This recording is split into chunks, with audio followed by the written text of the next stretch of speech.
Of course she wouldn't love you. She is like the others, empty and hollow. She would pretend and be so empty on the inside, and in the end, you'd only be alone again. The only true love lies in death, Johnny. That is where the real escape lies. He lies, Johnny. You should ask her. Enjoy the moment. Feel. Do something. You've thought about it.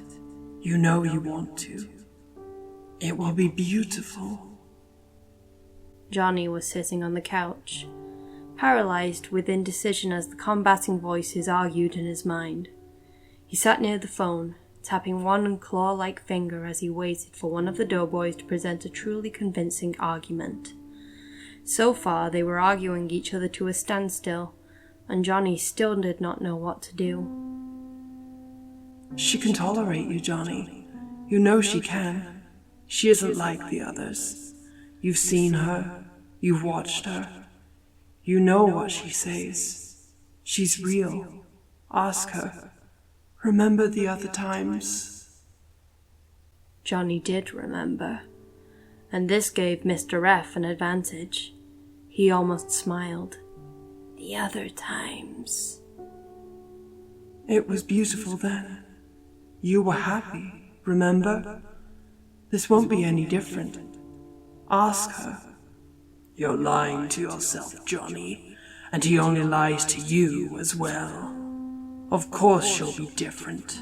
Remember the other one? The one who screamed before she died? She was so ugly, Johnny. You remember. Do you want that to happen to her? Again, both sides had left him without a decision. They had their points, but Johnny still did not know what to do. You should get another opinion, Nee. Nail Bunny's soft voice came into his mind, resulting in the doughboys recoiling angrily at the intrusion. They aren't exactly trustworthy. What do you think? Nail Bunny paused before speaking. I think you should do it. You could get so much if it went successfully. The bunny is just another voice in your head, Nee. Mr. F was not happy about Nail Bunny's contribution. It's not a second opinion. It's your own. Then who should I ask? Johnny was now as irritated as one of his voices. Nail Bunny spoke once more. Do you remember that other one? The one who escaped? Johnny looked down for a moment, deep in thought. He struggled to find the correct name before speaking. You mean Edgar, right? I think that was his name. That's right. You should ask him. Why? Johnny paused before settling on his words. He wouldn't talk to me. I have no way of contacting him, and he probably doesn't remember me. Nail Bunny's voice held almost a slight tinge of amusement as it dealt with Johnny's points all at once. You should at least try. You have a phone, and there's a phone box somewhere nearby, and I seriously doubt anyone could forget to stay here. He won't talk to you. You tried to kill him, remember? I think that puts a damper on your relationship. Don't listen. Johnny talking with outside sources was not good. They had to keep control of him until the wall. You should just stay here. Stay and finally go over the stars. Johnny stood and rubbed the back of his head, nervous energy running through him and making his movements shaky. I don't know what I should do. I hate feeling this conflicted. Call him. You have nothing to lose. As a rule, Nail Bunny's advice was always the most sane, so in the end, this was what Nee eventually decided to do. After all, He could not kill Edgar through a phone, so that element of fear would be eliminated. Edgar had also been very logical during their other conversation, so surely he would have some good advice.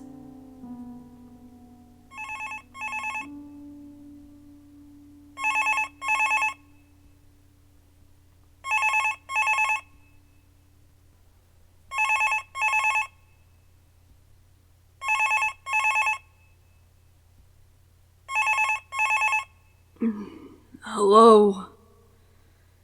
Edgar fumbled for his glasses as he raised the phone to his ear, too groggy to wonder about who was calling him. What time was it? The bright green blurs of his alarm clock eventually turned into numbers as he pulled his glasses on. 2 a.m. Edgar Vargas?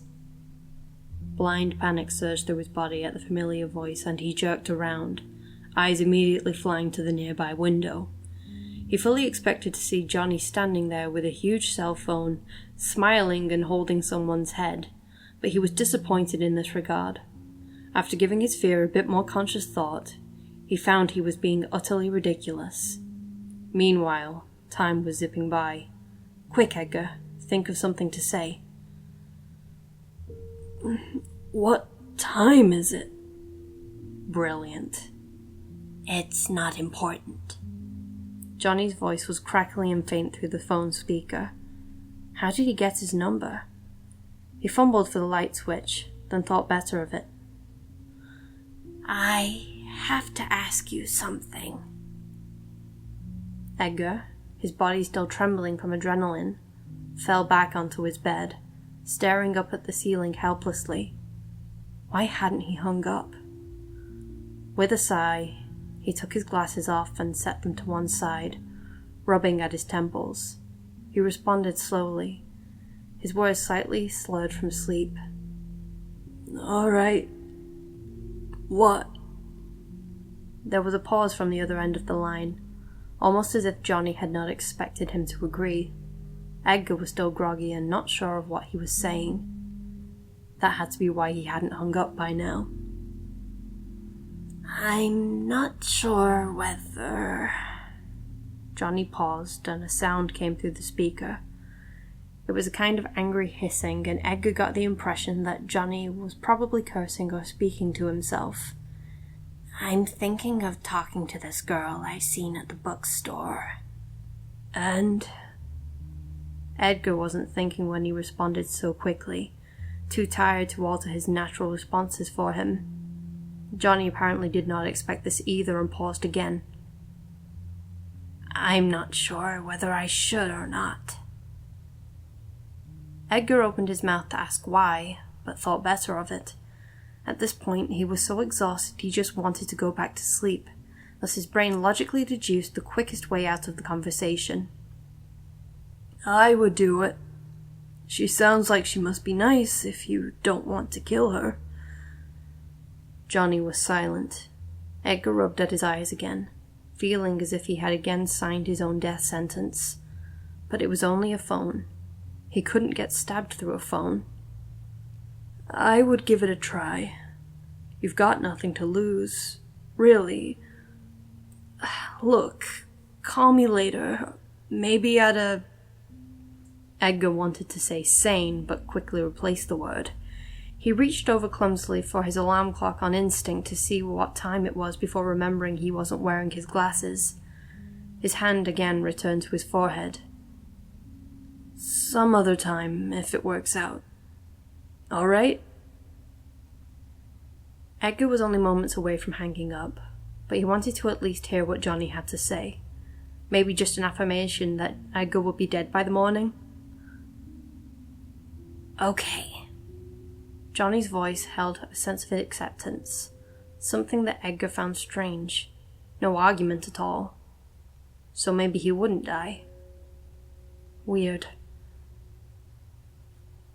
Bye. Edgar then hung up the phone and rolled back over. Sleep was a while in coming. He couldn't shake the feeling that he had just made a huge mistake. When he woke up the next morning, Edgar struggled to remember what had happened the previous night.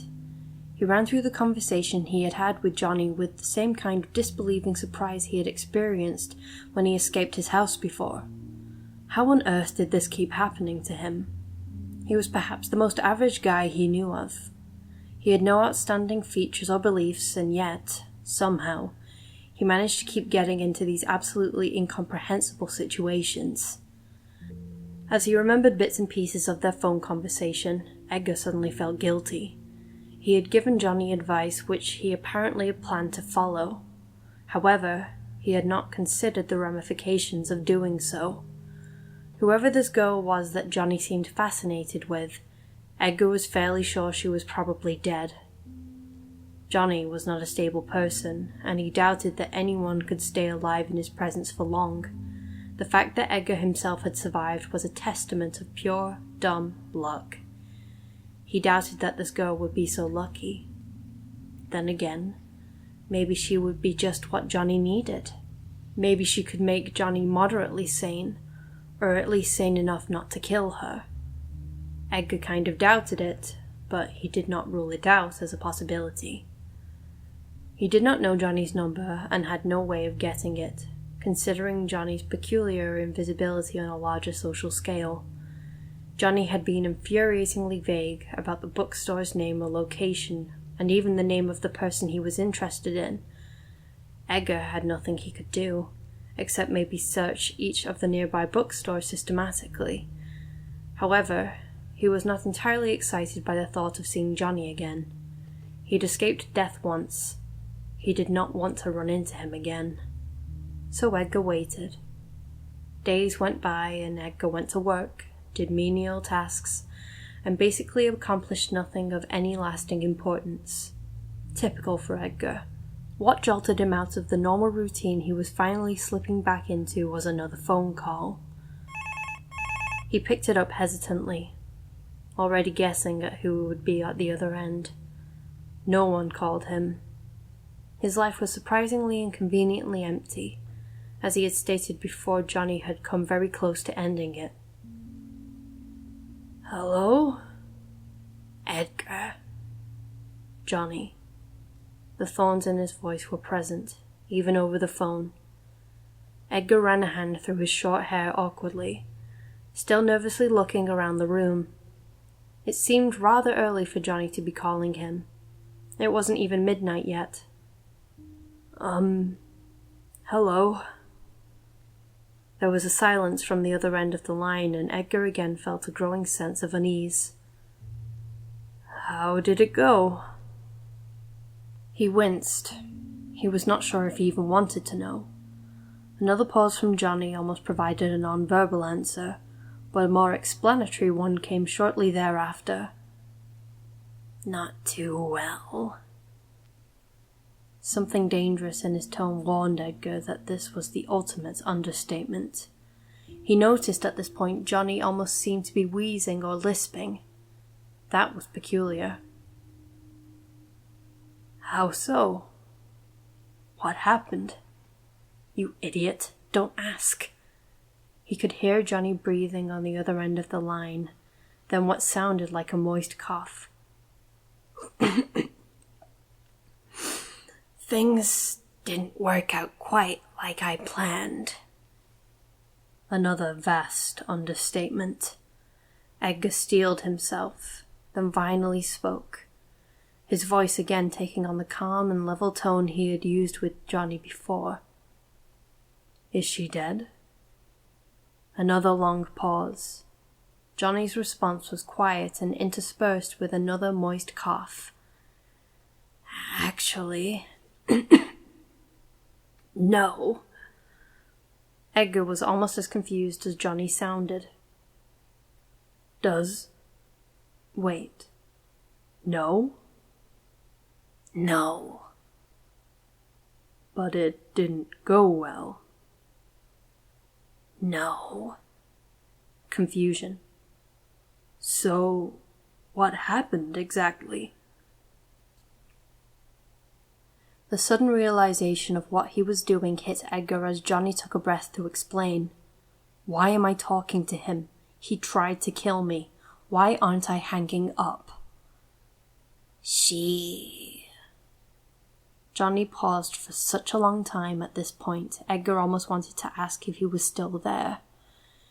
He could still hear him breathing, but apparently Johnny was thinking to himself. Another long pause. I'm not. Edgar tried to guess at what happened and found nothing came to mind. The girl had lived, but the date had gone badly. Why?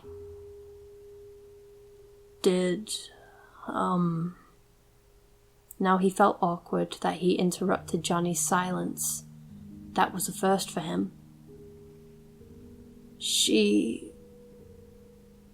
Johnny just remained silent, as if hoping that Edgar could guess the remainder of the story so he would not have to explain. Edgar struggled to think of a plausible explanation until Johnny let loose a tiny expletive. What? What's wrong? What am I doing? Why do I care? My hand. Another short, soft expletive. Hold on. Another long silence. What was he doing? Had he cut his hand? Had she cut his hand? She fought back. Edgar snapped his fingers, locking onto that thought and elaborating on it. Johnny must have tried to kill her when the girl decided to try and resist. If she was still alive, she must have escaped, or something like that. Are you okay? He felt better now that he had a logical guess as to what happened, but he did not feel confident enough to mention it. What happened? Johnny was silent for a few moments before his voice returned to the phone. Just a scratch. It's nothing. I'll take care of it. What happened to her? A very long silence followed this. Edgar sat down on his bed as he waited, not sure if Johnny could either work up the courage or find the words to respond. He looked at his own hands before self-consciously raising one to his face, fingertips finding the marks underneath his eyes. Scabbed over, but more than capable of generating him an unwelcome amount of attention. Don't forget how you got those. She escaped, didn't she? Why did you say that? Another pause, then Johnny's voice came to him, soft but menacing. Yes. So what happened to you?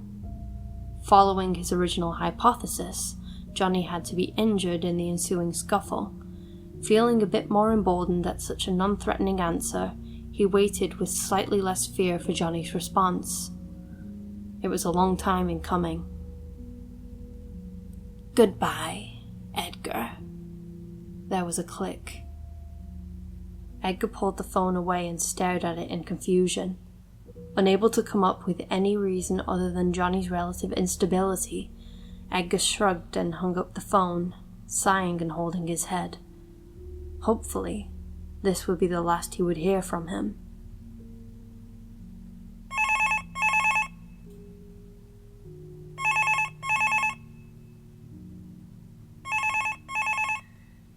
It was only a day later when the phone rang again. This time it sounded when Edgar was sitting up in bed, staring at nothing. Edgar had been sleeping fitfully lately, his dreams incomprehensible and meaningless, and he found himself waking up at regular intervals. This had never happened before, but considering what he had been through, he decided that it was only natural. He also began to notice that he was beginning to lose his patience with things faster than he normally did. Edgar was normally a very tolerant person and slow to anger, but lately something was grating on his nerves. He could not place exactly what it was, but something in the back of his mind was making things more irritating than they had ever been before. He blamed it on stress, but that wasn't an entirely satisfactory conclusion. Interestingly, when his phone rang, he found that his fear response had lessened somewhat. He was fairly sure now that Johnny wanted to keep his distance, judging from how reticent he was during their last conversation. That was perfectly fine with Edgar. As it was, he was not reaching out to the man, but if Johnny wanted to reach out to him in such a distant manner, then Edgar was okay with it, as long as it did not involve the threat of death. Edgar? He never seemed to say hello. Still, a slight tinge of fear at his voice. He thought he had gotten over that.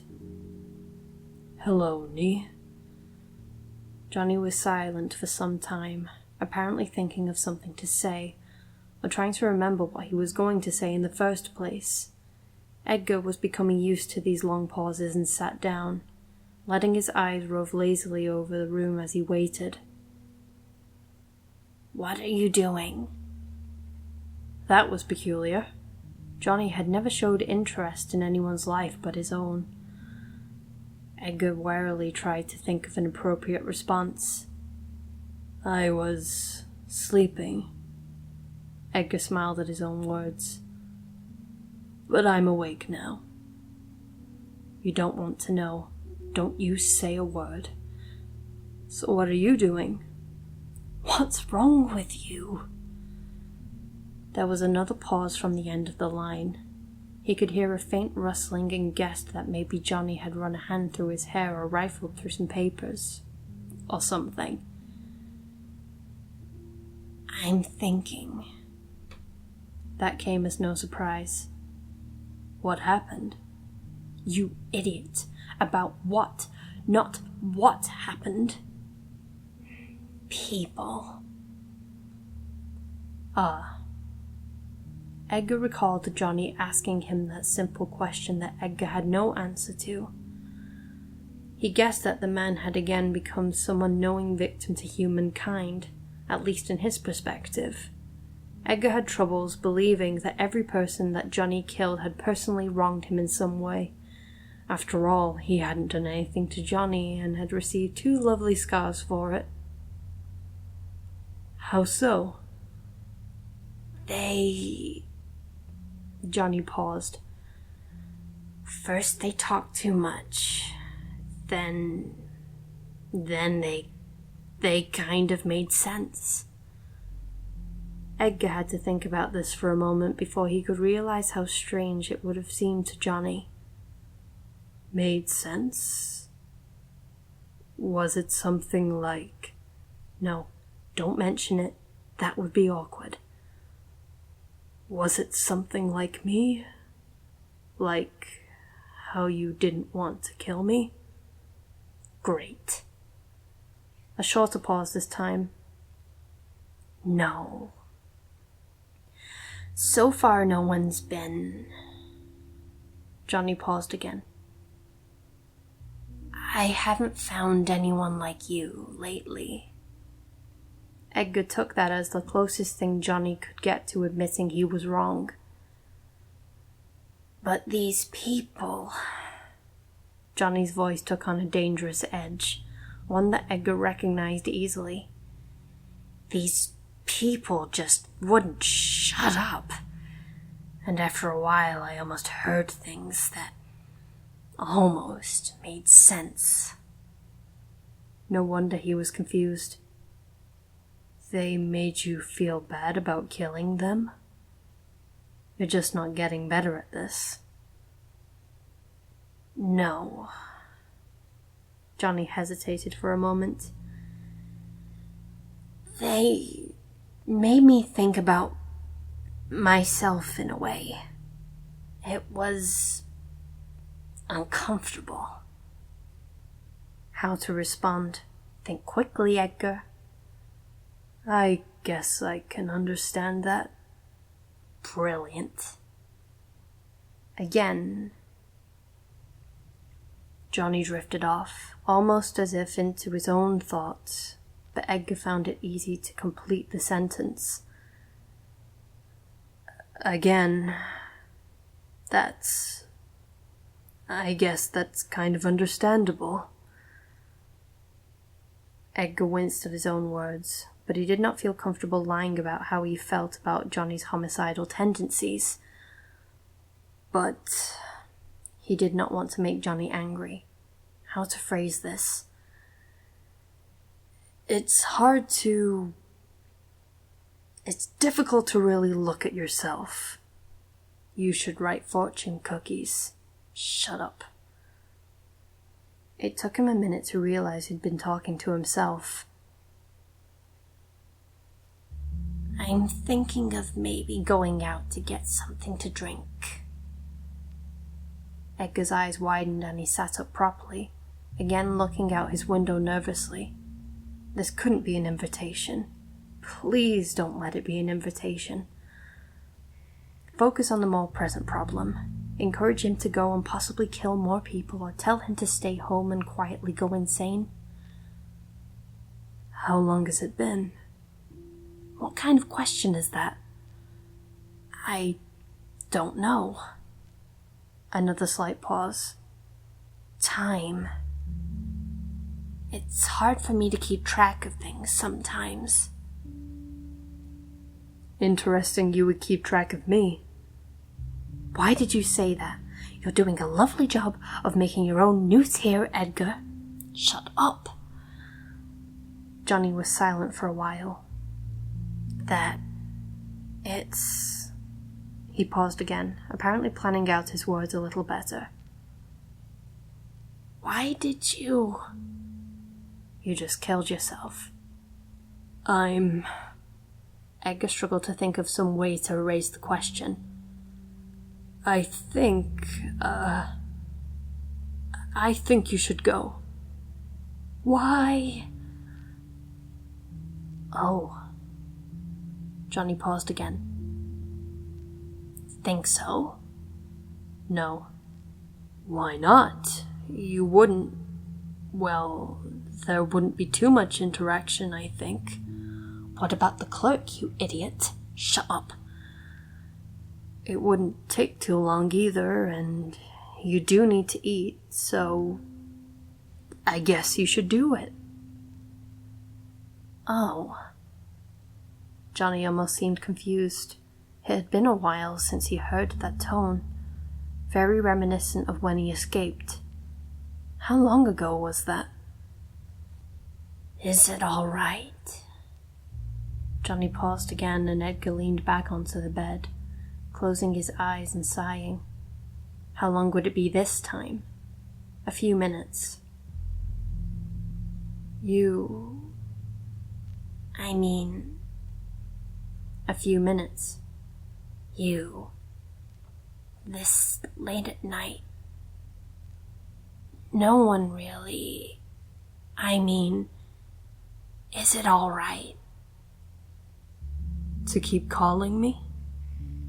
Edgar finished, trying to be helpful. He rubbed at his temples, feeling a headache coming on. I guess it does make things more interesting. I can't believe you just said that. All right. Johnny paused for only a few seconds this time. Goodbye. Click. Edgar put the phone back into its cradle and leaned back downwards, staring at the ceiling. He could not understand why he was doing this. Why was this happening? Why couldn't he just hang up? Was he scared that Johnny could track him down and perhaps kill him for real this time? After all, he had tracked him and kidnapped him before, and Edgar had no memory of what had happened. Johnny could find him at any time, so he might as well indulge him. Yes, that had to be the reason. It made the most sense. Edgar rolled over and closed his eyes, but again sleep had trouble coming to him, and he woke up only an hour later. He drifted in and out of sleep until his alarm clock went off, and Edgar shuffled his way towards another day.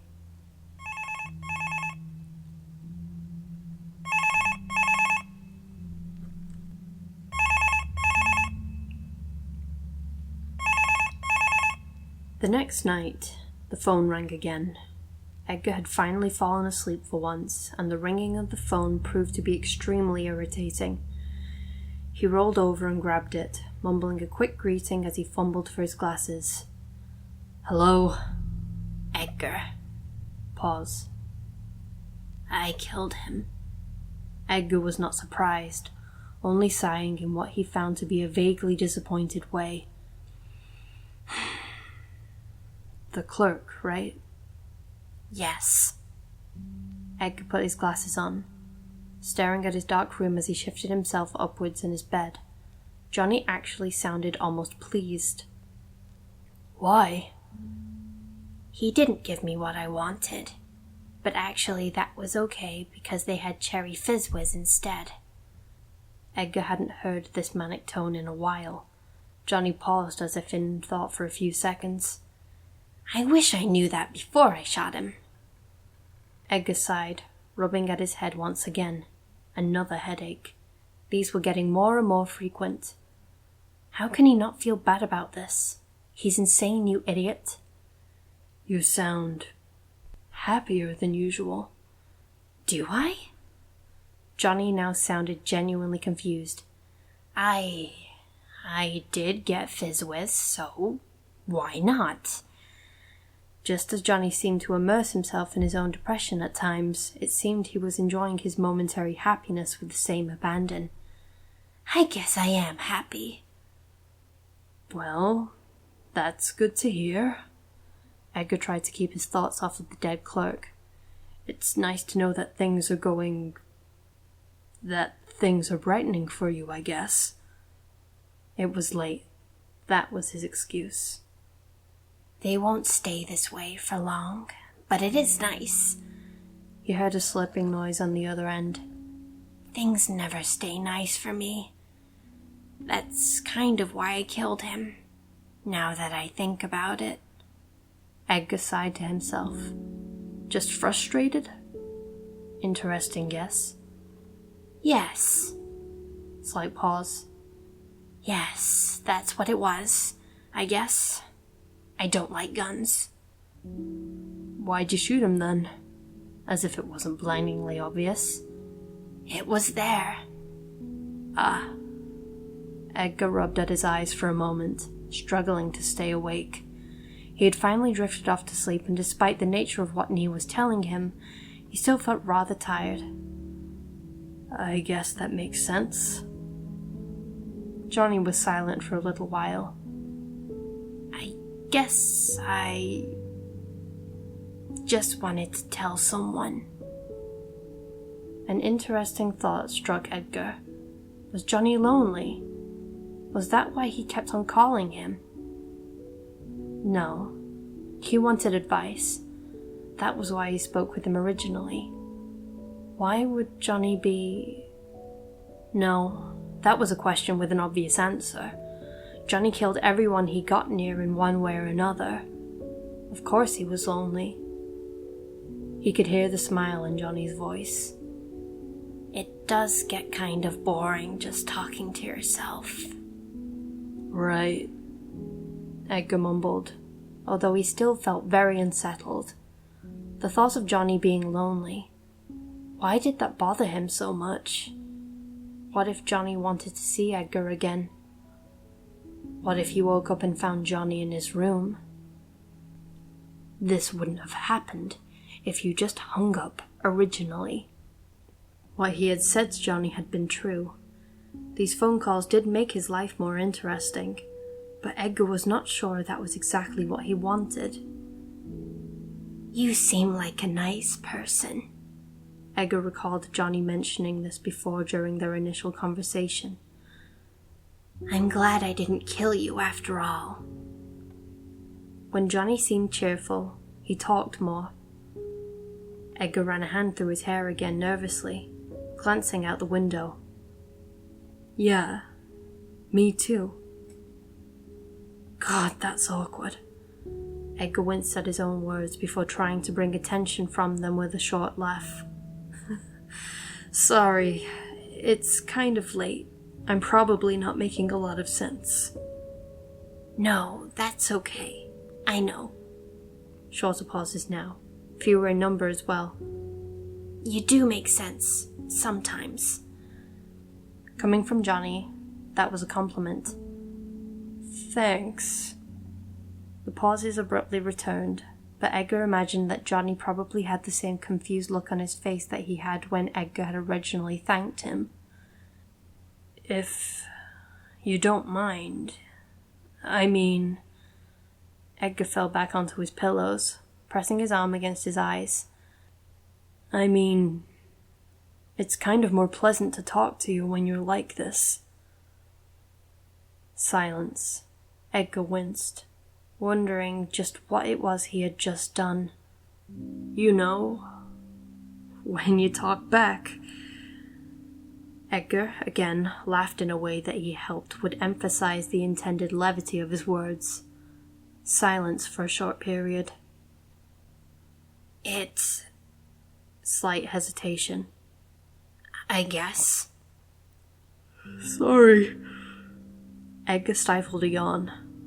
I didn't mean it like that. I am kind of tired, so I guess... Edgar was not sure how to finish his sentence. But I'm glad you're happy. Why? Why does it matter to you? It won't stop him killing people, you know. It might. Really? Not a genuine question, but an initial response. Then he could hear the rare amusement in Johnny's voice again. It's rare, but it is nice to really feel happy. It normally doesn't happen to me. I know. I think you mentioned that before. Edgar just barely muffled another yawn. But it's nice to know that it does happen.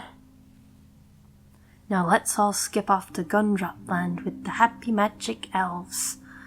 God, shut up. When did I get so sarcastic? Yeah.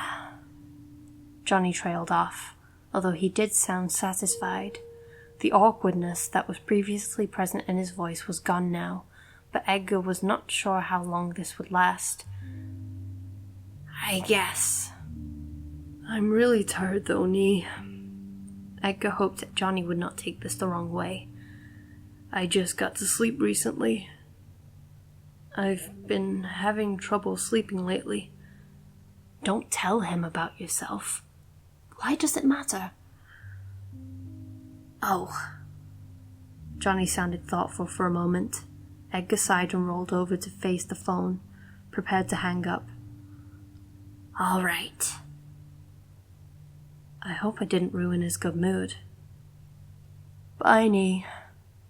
Goodbye. Edgar hung up and then rolled back the other way, wondering about his own motivations. Everything logical told him to stop answering his phone, to stop playing along with Johnny, and yet something kept him speaking, kept him from hanging up. There was something in him, something that he could not consciously recognize, that seemed to accept Johnny, almost to study him. Edgar recoiled against such an idea, feeling that it demeaned Johnny and reflected badly on him, but at the moment he could not understand. What kept him there? What kept him awake at night? Why did Johnny call him so much? Why didn't Edgar feel lonely? If even sociopathic misfits could feel lonely, then what was wrong with Edgar? Why did he never reach out like even Johnny could do? Why didn't he feel that need? Something had to be wrong with him, but Edgar did not know what. Struggling to focus on something else, Edgar eventually fell asleep.